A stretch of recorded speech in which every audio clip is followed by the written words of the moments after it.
Welcome to 1 minute ചളി. Here we get worthless chalies under 1 minute. Let's go. തട്ടുകടയിൽ കയറി മന്തി ചോദിച്ചപ്പോ ചേട്ടൻ എടുത്ത് തന്നു ഒരു പ്ലേറ്റ് മന്തി. ഏത് മന്തിയാന്നല്ലേ? ചമ്മന്തി. ജിമ്മിൽ പോയി വർക്കൗട്ട് ചെയ്ത കൂട്ടുകാരന് ബൈസെപ്സ് വന്നു, പക്ഷെ വിങ്സ് വന്നില്ല. കാരണം അവൻ റെഡ് ബുൾ കഴിച്ചില്ലായിരുന്നു. Because red bull gives you wings.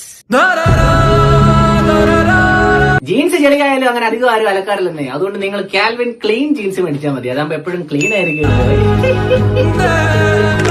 കീബോർഡിൽ ഒളിഞ്ഞിരിക്കുന്ന ബോളിവുഡ് നായികയെ കാണണമെങ്കിൽ സി ടാപ്പ് ചെയ്താൽ മതി. You can see tap C. നല്ല വൈബ് അടിച്ചിരിക്കുമ്പോൾ റേഷൻ കടയിൽ പോകണം. എന്നാലേ നിങ്ങൾക്ക് കുറച്ച് വൈബ് റേഷൻ കിട്ടും. ആംബർ ഹെഡും ജോണി ഡെപ്പും ആയിട്ടുള്ള കേസിൽ ശരി ആംബർ ഹെഡ് ആണ്. കാരണം നമ്മൾ കേട്ടിട്ടുണ്ടല്ലോ, അമ്പർ ശരിയാ